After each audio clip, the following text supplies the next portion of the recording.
Queridos, a paz do Senhor Jesus, amém? Deus me colocou alguns anos atrás uma palavra, e essa palavra veio ao meu coração durante esses dias, e eu estava há 15 dias passado, pregando com o pastor Altair, lá no Templo da Glória, e eu preguei a mensagem que eu vou pregar hoje. E aí, domingo passado, eu preguei lá no pastor Edivaldo, e eu preguei a mesma mensagem que eu vou pregar hoje.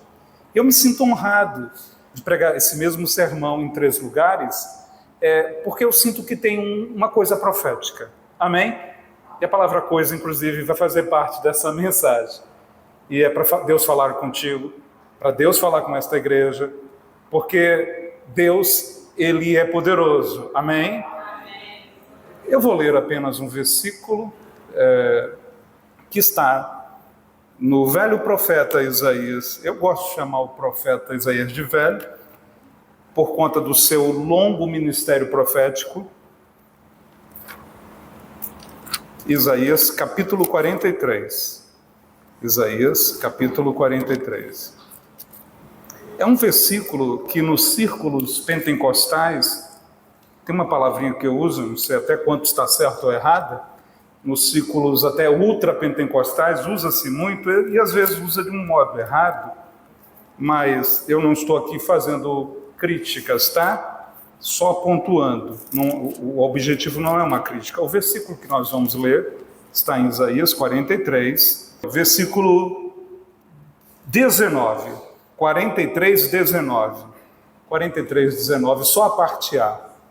Diz assim: eis que farei uma coisa nova, e agora sairá a luz, porventura não a sabereis?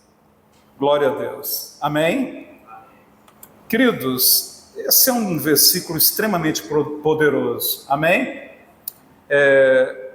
Eu quero pregar nessa noite uma mensagem intitulada O Novo, a Novidade e as Coisas Novas, amém? O novo, a novidade e as coisas novas. Isaías é um profeta messiânico. Ele é um profeta descendente da família do rei Davi. Ele tem sangue real em suas veias. Ele é um príncipe. Ele é um profeta e príncipe, por assim dizer, né? A gente não tem esse termo, né? E o Senhor o selecionou e o chamou ao ministério. O ministério de Isaías, eu já falei isso aqui, eu lembro, que era um profeta muito de acusação. Quando você lê os primeiros cinco capítulos de Isaías, uma expressão que você vai encontrar é a expressão ai, que é aquela expressão de acusação profética. Ai disso, ai daquilo. E vai se repetir algumas vezes, eu não lembro quantas vezes, mas vai se repetir. Mas aí chega o capítulo 6, e o profeta geralmente ele apontava o dedo para os outros e dizia, ai de ti, ai da nação. Só que no capítulo 6, ele tem uma ressignificação profética. E aí ele não aponta para os outros, ele não aponta para as nações, ele aponta para ele.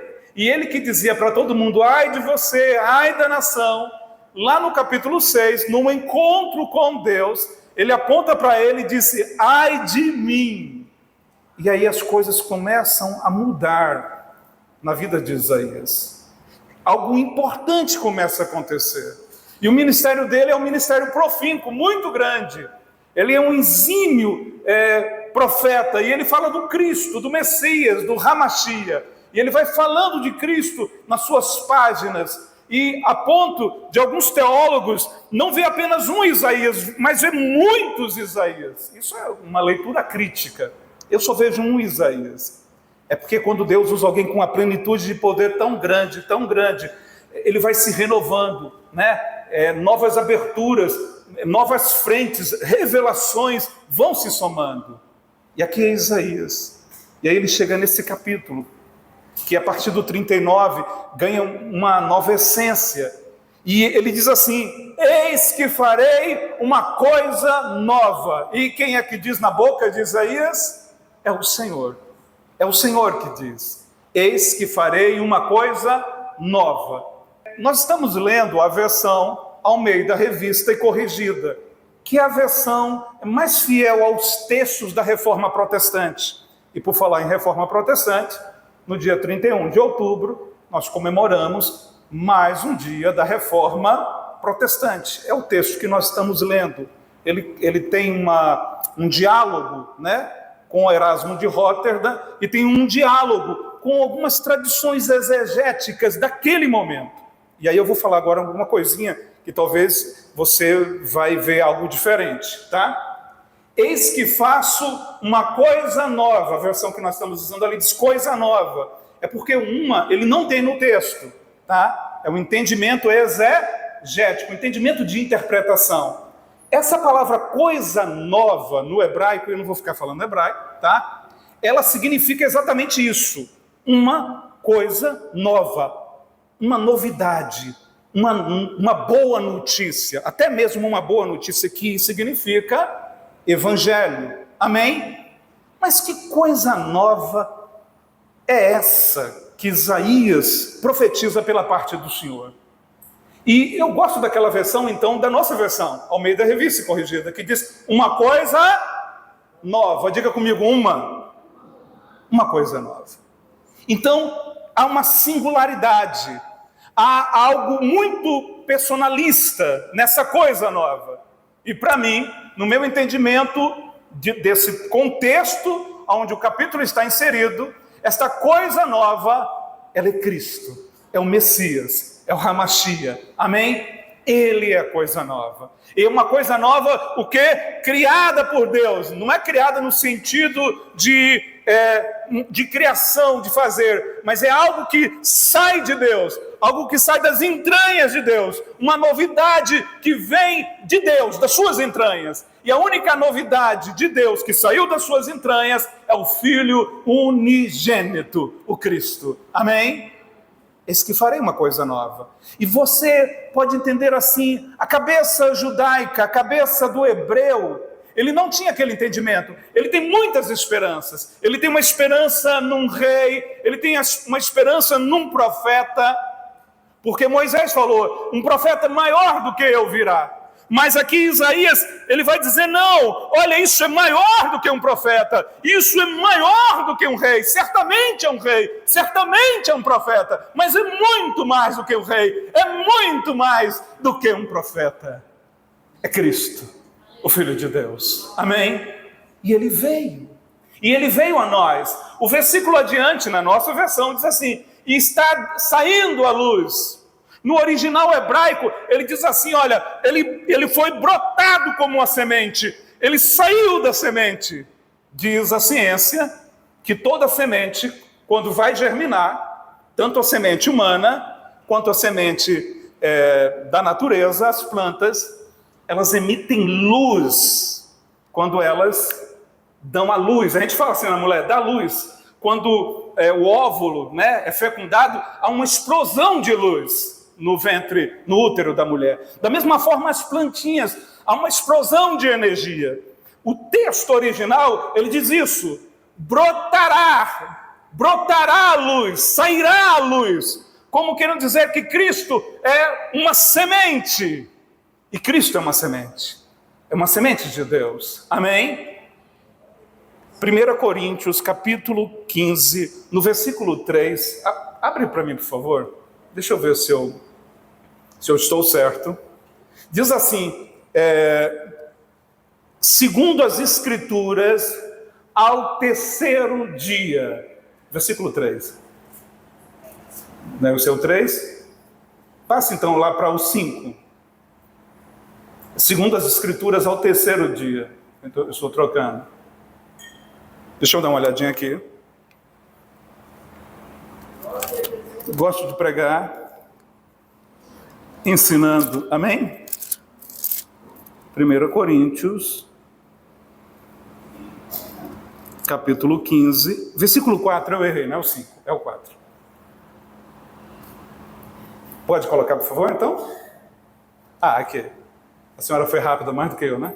E que foi sepultado e ressuscitou ao quê? Diga comigo. Ao terceiro dia. Fale comigo. Ao terceiro dia. Você sabe aonde é que aparece a semente no capítulo 1 de Gênesis? Você sabe onde é que aparecem as plantas? No capítulo 1 de Gênesis, no terceiro dia. No terceiro dia Deus criou a semente. Amém? Quando Paulo diz assim, segundo as Escrituras, ele está remetendo à criação, dizendo, olha, Cristo, ele estava ali no terceiro dia, o terceiro dia da ressurreição. João, ele fala disso. João diz assim, se a semente não morrer, ela fica sozinha, mas se morrer, ela multiplica e dará muitos frutos. Amém? João fala disso, falando de Cristo, falando da promessa messiânica, falando da ressurreição. Diz que quando Cristo ressuscitou, pelos evangelhos, uma grande luz, diga comigo, grande luz, brilhou. Os guardas foram ofuscados por aquela luz, os guardas que estavam no sepulcro. Você lembra do texto dos evangelhos da ressurreição?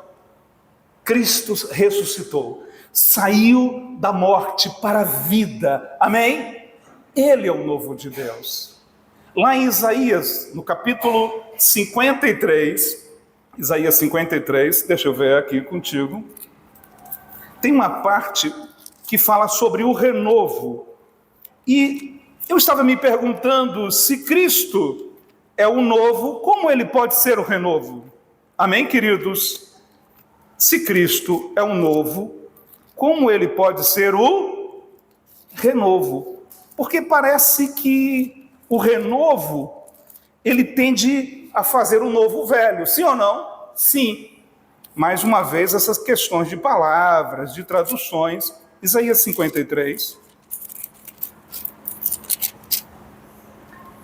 versículo 2, 53, 2. Ele vai trazer a ideia da semente, mais uma vez, em Isaías 53, no verso 2. Olha só. Porque foi subindo, diga comigo, subindo, como renovo perante ele, como raiz de uma terra seca, até aqui, subindo como um renovo.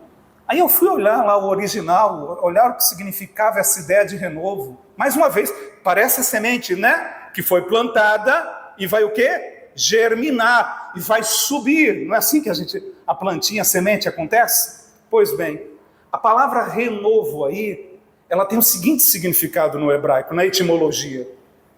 É uma planta nova, é algo novo, mas que foi o quê? Cortado. Que foi o quê? Cepado.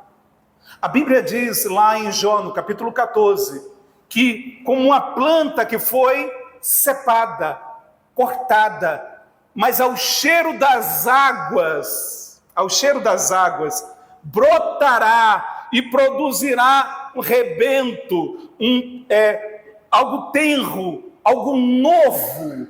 Isso é a ideia do renovo. O renovo aí não quer dizer que é algo que é novo, algo novo de novo. Não. É aquilo que seria morto, mas ressuscitou. Aquilo que seria morto, mas ressuscitou. Dizem, eu não sou da área de agronomia, eu tenho alguns amigos, que quando uma planta está crescendo, se você poda ela, né, em determinado lugar, você fortalece ela. E ela tende a ter frutos mais vigorosos. Não é assim? Alguém conhece disso, sabe disso? Eu não estou certo? Né? Solta mais galhos, né? E ela fica mais vigorosa, mais forte. Esse é Cristo. Esse é o novo de Deus. Que morreu por você. Que foi cepado por você. Aqui em Isaías 53 diz que ele foi tirado do mundo dos vivos. Ele foi cepado. Ele foi cortado. Mas Deus, ao cheiro das águas, o levantou de novo.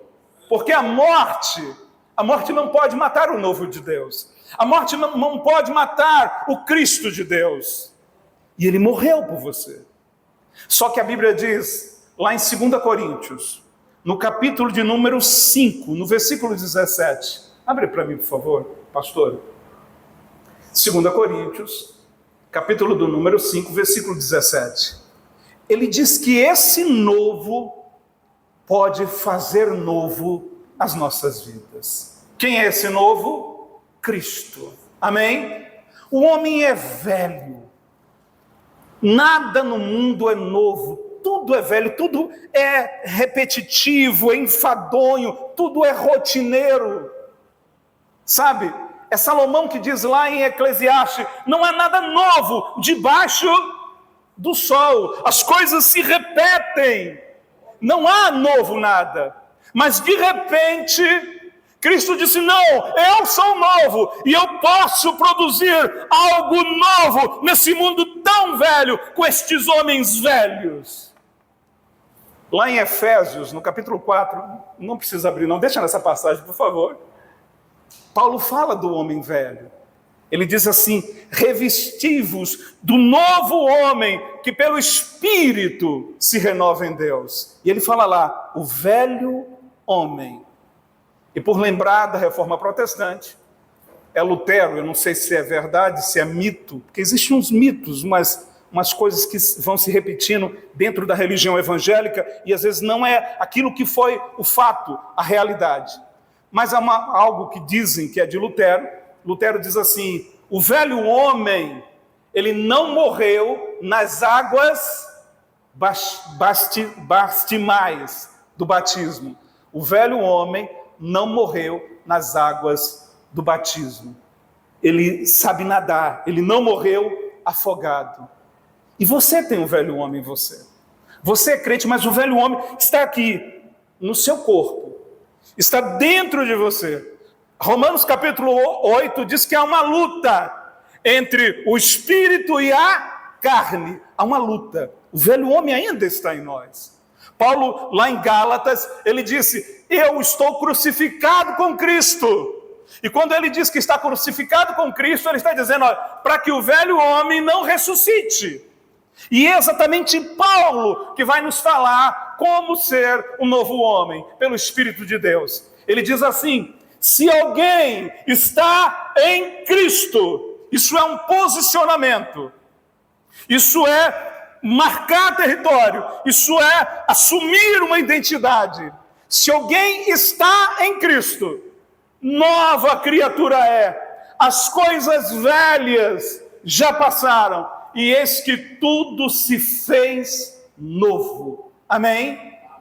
Essa é a novidade de Deus. Cristo, que é o novo de Deus, pode nos fazer esses velhos homens, esse velho mundo, sabe? Ele pode fazer algo novo. Ele pode pegar um psicopata. Geralmente as pessoas dizem na psiquiatria que psicopatas são irrecuperáveis. Mas a Bíblia, ela mostra exatamente o contrário. E aqui nós estamos no livro de Isaías, no início de nosso sermão. Isaías foi morto por um psicopata. Eu aponto assim, porque o Manassés, ele é um psicopata. Ele pegou o profeta Isaías e fez o quê? Cerrou ele ao meio, nessa posição aqui. Não é essa aqui, nessa. Cerrou esse profeta do início da coisa nova. Ele matou ele assim, cerrando ao meio. É um psicopata, é um louco. Só que ele, quando estava preso, lá na masmorra, ele teve um encontro com o Senhor, aquele louco, aquele perseguidor, aquele psicopata. Eu acho que ele chegou até a matar os filhos, não foi a Moloque. Era um louco. Já pensou o próprio pai queimar os filhos a um deus pagão? E ali está ele preso na masmorra, e o Senhor o encontra, porque é o Senhor que traz o renovo. E ele fez uma oração a Deus. Eu não entendo nada de atender oração, porque quem ouve as orações e atende as orações é Deus. Às vezes as orações estão fora de um contexto teológico, só que Deus, ele vê ao coração, ele vê além das palavras. E ele disse assim: Senhor, se o Senhor me restituir o reino, eu te servirei. Parece que ele está barganhando com Deus, pastores. Só que Deus viu algo maior. Na minha cabeça teológica, parece uma barganha. Parece um evangelho de trocas, de mercadoria, esse evangelho barato que tem por aí fora. Só que Deus olhou lá no profundo de Manassés, é o nome do rei, daquele psicopata, e ele não viu uma barganha, ele viu uma sinceridade. ele viu um arrependimento. E a Bíblia diz, e o Senhor ouviu a oração de Manassés. Sabe, o renovo de Deus, que vem na nossa vida velha, o novo de Deus, que vem na nossa vida cansada, ele vem por meio da oração. Não são as palavras dos pregadores, não são a boa música que é cantada nas igrejas, não é. É o poder da oração. A Bíblia diz, todo aquele que clamar o nome do Senhor será salvo. É a oração, queridos. A oração nos aproxima de Deus. E aqui eu me lembro de Paulo. Paulo era um perseguidor. Seu nome na cultura hebreia, Saulo. Na cultura helênica, Paulo. Dois nomes para mundos diferentes. E ali está ele perseguindo a igreja, e ele vai no caminho de Damasco, e ele se encontra com um novo. Lembra que eu falei que o novo tem uma luz, quando ele vai germinar, e Paulo ele carregava uma semente. Eu não sei quando aquela semente entrou no coração de Paulo. Eu não sei se foi ele estudando os textos do Antigo Testamento, que a semente entrou nele, mas Atos nos sugere uma possibilidade. E eu gosto dessa possibilidade do capítulo 7 de Atos, que diz que quando Estevão morria, a fiel testemunha do Senhor, ali estava um jovem, dá de entender que ele tinha de 15 a 16 anos, como testemunha, aos pés das roupas de Estevão. E ele via Estevão morrer, sendo apedrejado por um falso testemunho, dizendo que Estevão era blasfemo. Estevão se ajoelha, está ali morrendo, e ele diz assim: Senhor, não impute pecado a estas pessoas. Por certo, ele já teria ouvido falar pelo evangelho oral do que Cristo fez. Lembra do que Cristo fez? Eles não sabem o que fazem, perdoa-os. E agora está aqui Estevão diz: Senhor, não impute a eles este pecado. E a Bíblia diz que Estevão viu os céus abertos, e viu a glória de Deus, e viu Cristo assentado à direita de Deus. Quanto regozijo para um homem cansado, Estevão, a testemunha, o primeiro mártir, a testemunha fiel do Senhor. E os céus se abrem, e ele vai ao encontro do seu amado, do amado de sua alma. E para mim, é algo da minha cabeça, por favor, me entenda. Aquilo marcou Paulo. Porque Lucas não escreveria isso. Lucas é discípulo de Paulo sem o quê? Uma intenção. Paulo, ele era castigado por essas memórias da época de perseguidor. Mas aqui tem uma memória. Perdoa-os porque não sabem o que fazem. Queridos, a única maneira do homem ser novo diante de Deus é pelo perdão. A psiquiatria não pode, os remédios controlados não podem, a igreja não pode, a autoajuda não pode. A única coisa que pode é a graça de Cristo na cruz. Perdoa-os, Pai, porque eles não sabem o que fazem. O velho homem é louco, ele não sabe o que faz. É Paulo que diz em Romanos 7, o bem que eu quero fazer, eu não faço, mas o mal que eu não quero fazer, o velho homem, eu vou lá e faço.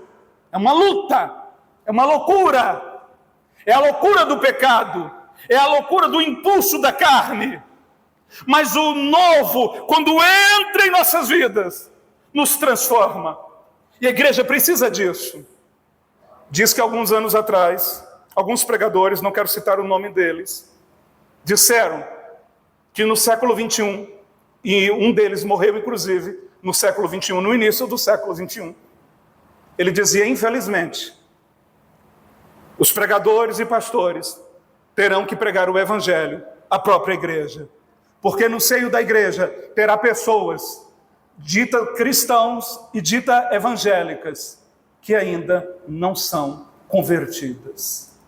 Queridos, a gente precisa se converter todo dia, queridos. E essa conversão é feita por Cristo. Amém? Pelo novo. Eu tenho ficado cansado com a velhice que acontece em nosso meio. Paulo diz a velhice da letra. Não sei se você lembra dessa passagem lá em 1 Coríntios. A velhice da letra. Tem hora que nós temos essa velhice da letra em nossos cultos. Sabe, parece uma rotina, parece um cansaço. Dizem que o número de pessoas que frequentariam as igrejas e deixaram de frequentar e estão em casa sem vir aos cultos é extremamente grande. De todas as idades, jovens, crianças, anciões, todos se afastaram. E por incrível que pareça, diz a CEPAL é um grupo de pesquisa, né? Serviço para a Evangelização da América Latina. Diz que o maior índice de pessoas que eram para estar nos bancos da igreja e estão fora é no meio pentecostal. É o meio pentecostal que acaba tendo essa porta larga no fundo da igreja. E eles saem. Nós precisamos de algo novo, algo contagiante. Sabe, algo novo não é só apenas tirar a gravata. Sabe, algo novo é o Cristo. É o Cristo entre nós. Eu estou, claro, brincando, falando de usos e costume e liturgia. Não é apenas os usos e costumes. O meu Nordeste ainda é muito carregado de usos e costumes. Vocês aqui no Centro-Oeste estão tirando esse ranço, porque tem hora que é chato essa coisa. Mas a gente precisa do renovo. Sabe, a gente precisa do novo. E o apóstolo Paulo, ele nos ensina o que é novo. Ele disse, o novo é o amor. O novo é o amor. A gente precisa amar a igreja. Amar de verdade. Porque não existe coisa mais contagiante na igreja do que o amor. Pense comigo, por favor. Se você achar que eu estou errado, pondere. Mas se não, imagine comigo. Aqui está uma igreja primitiva, lá no início do 1º século. Eles são perseguidos, eles são caluniados, eles são saqueados, eles são trucidados. Eles têm medo dos seus perseguidores. Mas eles amam uns aos outros. Eles amam os seus inimigos. Lá no Evangelho de Mateus e no Evangelho de Lucas, Cristo diz, orem pelos que te perseguem, ame os teus inimigos. Essa é a proposta evangélica. E eu me assusto quando eu vejo numa live, quando eu vejo numa pregação, quando eu vejo nos congressos pentecostais, alguns ditos profetas dizendo, se mexer comigo, eu mando Deus matar. Deus não ouve essa oração. Deus não mata ninguém, porque Deus não é jagunço de nenhum profeta pentecostal. Deus é Deus, e Deus é amor, e a igreja deve amar os seus inimigos. Nós estamos diante de uma perseguição que virá. Não fique pensando que ela não virá, porque ela virá. Ainda nos primeiros momentos que a gente chama de princípio das dores, a perseguição virá. E ela começa por Israel. Israel primeiro é perseguido. Lá na igreja primitiva, Cláudio, o imperador, ele se levantou contra Israel. Foi a primeira perseguição. Não foi contra a igreja, foi contra Israel. Às vezes eu tento escrever sobre Israel nas universidades. Lá em Feira de Santana, na Estadual, na UNEB. E eu bobo, sem saber que judeus são perseguidos. Tudo que eu escrevia era recriminado. Tudo que eu escrevia não tinha valor. Porque a maioria eram marxistas, eram ateus, e diziam não, não, não. E eu dizia, meu Deus, o que é que eu estou fazendo errado? Falando de Israel, algumas questões de cultura brasileira. Não, não, tudo não, tudo não. Aí eu escrevo algo, aqui na Federal. E eu tiro Israel, e aí eu vou escrever sobre escravidão, sobre movimento negro, sobre um estrupador, que é um fugitivo. Aí aquele doutor de história vai lá e diz, nota 10. Porque eles têm uma mensagem. Eu não estou aqui fazendo falsas afirmações, eu sei do que eu estou falando. Uma perseguição que começa pelas ideias e depois que vai para o corpo. Israel é perseguido. O que está acontecendo? Fez um ano agora, não é isso? De uma onda de perseguição. A igreja também é perseguida. Às vezes eu vejo portas abertas, e os portas abertas, eu pensava que a Índia era um lugar de muita perseguição. Mas aí é bom a gente atualizar a coisa, e os portas abertas diz, o lugar onde os crentes são mais perseguidos é na África. E eles são perseguidos por falsos crentes, que traem um ao outro, que os entrega pelo vil metal. Você está me entendendo o que eu estou falando? Lembra da profecia de Mateus 24? Sereis traídos dentro de casa. Sereis traídos pelos próprios irmãos. Isso é agora, século 21, África. Mas a perseguição ela vai aumentar. E a única maneira de a gente não assumir aquela proposição nietzschiana de dizer que nós temos o discurso do ódio é nós amando a pessoa, nós sendo uma comunidade de amor. Tem um pastor batista que eu admiro muito ele pela teologia, já não admiro tanto. O pastor da Igreja Batista de Água Branca, pelos livros que eu li dele, pela mensagem que eu ouvia dele. O nome dele é Ed René Kivitz. Ele é um judeu brasileiro, paulista, criado em Santos. Se tornou um crente batista e é um pastor. E ele tem mergulhado numas sandices terríveis. Estava ouvindo ele falar algo e ele dizia, o capítulo 1 de Romanos é um capítulo homofóbico. É preciso ressignificar a Bíblia. É preciso tirar o capítulo 1, porque Paulo, ele era homofóbico. É uma loucura.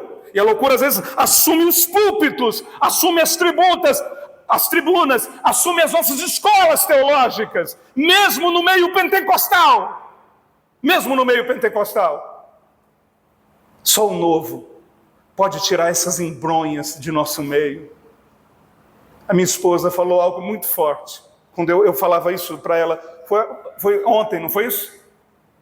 E ela disse assim, e eu na hora que ela falou, ela não sabia, mas eu senti no coração. Ela disse, Cláudio, eu disse, oi, você precisa orar pelo Ed René Kivitz. Existe algo nele, não foi assim? Na hora meu coração encheu de emoção.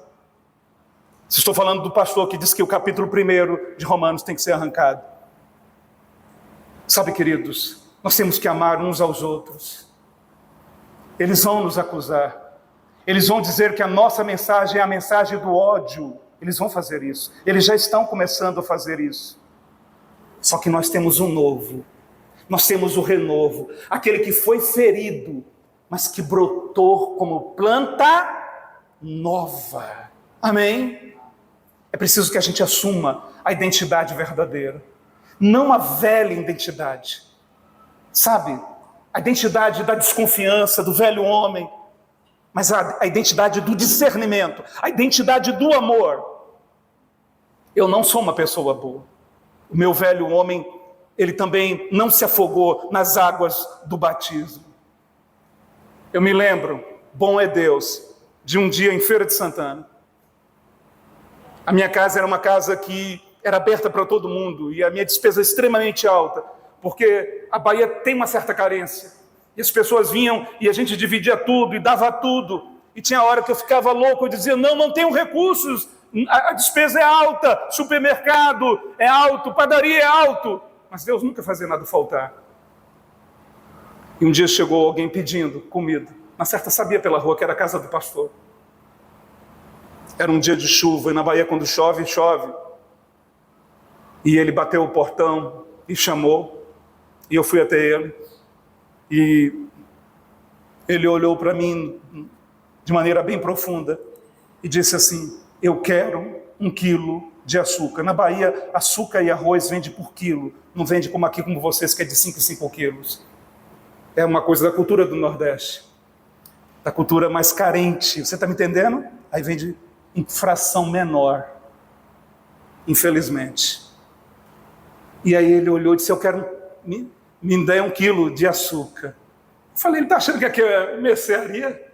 Que aqui é uma venda, uma bodega, lá bem no Nordeste a gente chama de bodega. Aí saí com raiva, entrei na cozinha, minha mulher estava. Ela disse, o que foi, Cláudio? Eu falei, é um pedinte que quer 1 quilo de açúcar. Aí ela falou, tem 1 quilo de açúcar aí, Cláudio. Eu digo, só tem 1. Eu vou dar um miojo. Aí peguei lá uns miojos, botei num saco, entreguei para ele o miojo. Aí voltei, ela me olhando. As mulheres da gente ensinam a gente, né, pastor? Ela me olhando e dizia, o que foi que você fez? Aí você dá risada, né? Porque não é você. O que é que você fez? Eu falei, eu dei algo. Eu dei o miojo. O que foi que ele pediu? Ele pediu 1 quilo de açúcar. E você deu o quê? Eu dei alguns pacotes de miojo. Ela toma vergonha de ser um pastor. Como é que as pessoas aqui no setor, no bairro, vão saber? Ele é uma vida. Você falou de Jesus, eu disse, não. Estava com raiva. Acho que uma mercearia. Entreguei e disse, vai embora. Só que quando ela falou, eu tive vergonha na cara. Eu peguei o último quilo de açúcar, coloquei num saquinho, abri o meu portão, estava chovendo, corri na chuva, de um lado e outro, e não o encontrei. Voltei a ela e disse, ele sumiu, como querendo dizer, graças a Deus. Ela disse, procura ele que você acha. Eu disse, está chovendo. Ela disse, procure, você acha. Ainda bem que o açúcar estava enrolado, né, pastor, na chuva. No saquinho, bem ali amarradinho. Aí fui de novo. Aí ele tinha dobrado uma esquina e outra, lá ia ele, andando. Aquele baiano, pedinte. Aquele homem negro. Cheguei perto dele. Falei, me perdoe. Eu tinha açúcar em casa. Ele tem nada não. Tranquilo, está perdoado. Eu quero te dar o açúcar. Jesus te ama, Deus tem um plano na sua vida. Falei ali com ele, a chuva caindo, torrencial. Ele pegou o açúcar. Ele me olhou nos olhos. E ele disse assim, está perdoado, fica tranquilo, Deus te abençoe. E eu voltei para casa, sabe o que é paz interior? Com a paz interior. Porque não foi aquele homem que fez isso, foi quem? O renovo novo. E quando eu cheguei em casa, meu quilo de açúcar tinha acabado. E eu teria de ajudar tantos estudantes, tantas famílias, e não tinha nada. E aí Deus usou uma pessoa, foi o pastor Menezes, foi? Não? Foi quem? Ah não, foi o irmão que estava no mercado. Como? Aí nós fomos para a escola bíblica, aí no final, sim, obrigado. A mulher sempre lembra das coisas melhor que a gente, não é verdade? Aí fui para a escola bíblica, as coisas acabando na despensa. E quando eu voltei, alguém estava no atacadão fazendo compras, não é isso? Um casal de jovens que nós ali orientávamos, discipulava. Ele disse, pastor, eu estava no mercado e eu senti de fazer uma grande feira, né? Uma feira muito, muito grande, aquelas feiras para mais de mês, né? E nós paramos lá na sua casa e Deus falou, olha, leva a comida pronta, né? E Deus sempre fazia isso. Interessante é que aqueles irmãos tão pobres, a maioria deles hoje, Deus tem prosperado. Esse final de semana um estava nos Estados Unidos. Mas isso é o novo, o renovo. É Deus que faz, não foi o homem. Não é a teologia da prosperidade. Por favor, me entenda isso, é Deus. Eu me lembro um dia, eu já estou encerrando. Eu me lembro um dia, eles queriam fazer, era uma festa e queria todo mundo comer lá na minha casa. Minha casa não era tão grande, era grande, mas não era tão grande, para todo mundo ir para a casa do pastor. Só que eles achavam que a minha casa tinha um aconchego, uma coisa que quando eles chegavam, eles só saíam de madrugada. Tinha gente que virava à noite ali, orando, contando coisas, se amando no amor de Deus, amém? Essa é a melhor maneira de pastorear. E eu me lembro que quando eu estava ali, uma irmã chegou para mim e disse: pastor, quando terminar a festa, o almoço é na sua casa. Mas eu fiquei bravo com aquela irmã. Que a festa era grande, os irmãos baianos comem bem. Eu dizia: eu vou passar maior vergonha. Eu falei: Manuela, o que é que tem no fogão? Ela disse: tem alguma coisa. Mas eu digo: é muita gente, viu, pastora? É muita gente. Eu vou ter que fazer a oração, lembra da multiplicação dos pães? Diga assim comigo: o amor, ele traz multiplicação. E eu fiquei brabo. Eu sou fleumático, eu sou um cara calmo, diplomático. Só que o fleumático, quando estoura, ele é extremamente zangado. Eu olhava para a irmã, querendo fulminar, meus olhos saíam fogo. Eu dizia: irmã Berna, quem mandou ela inventar isso? Porque aquela mulher comunicativa, sanguínea, e todo mundo estava feliz. O almoço vai ser na casa do pastor. E o pastor com raiva, com ódio. São sentimentos. E eu dizia: eu vou deixar para ela passar vergonha. Porque chega, esse povo está me usando, está me abusando. E eu cheguei morrendo de raiva. Manuela, calma, calma. Eu ali bufando de raiva. E de repente, chega um irmão. Aí traz algo, comidas prontas. Aí chega outro, tinha ido num restaurante, mais comida pronta. E vai chegando outro, e traz sobremesa. E aí todo mundo, cada um vai trazendo. Alguns não trazem nada, só trazem a barriga. Mas a maioria trouxe. E aquela multidão de gente, sabe, para os vizinhos ver, todo mundo pegando banco, comendo na porta da rua ali, sentando. Aquela coisa de comunhão primitiva. Alguém está me entendendo o que eu estou falando? E aí, eu me lembro que naquele dia, alguns minutos antes, Deus tinha me dado uma unção profética. Eu estava igual a Pedro, uma hora eu digo: tu és o Cristo, na hora eu estou na carne. Não, não, Senhor, porque eu fiquei com raiva da irmã. Deus me liberou uma palavra profética. E eu olhei para aquele povo. A maioria de nós baianos temos um pé na África. Glória a Deus por isso. Eu posso ouvir um amém? E eu olhei para aqueles irmãos pobres, descendentes de africanos, e disse: Deus vai prosperar vocês demais. Deus está me dizendo que você vai ser isso, Deus está me dizendo isso, Deus está me falando isso, você vai... Aí, Deus disse que você vai ser... duas irmãs, vocês serão médicas. Você isso, você aquilo. Aí tinha um jovem lá que era o nosso agregado, que Vitor tinha o maior ciúme, né? Aqueles que sempre, nunca saem de casa, né? Não tem um que nunca sai. Hoje ele é um dos engenheiros da Google, é Google que chama, né? Está sempre lá em Los Angeles. E Deus ouviu aquela palavra. Você sabe o que foi que fez aquilo? Amor. Não o nosso amor. Lembra que eu falei que eu fiquei com raiva da irmã Berna? Mas o novo, o renovo. Eu preciso encerrar com um versículo que está em Apocalipse, capítulo 21, versículo 5. Abre aí, pastora, por favor. Nós vivemos num mundo velho. Eu preciso crucificar a minha carne, sim ou não? Sim, porque o velho homem não morreu nas águas do batismo.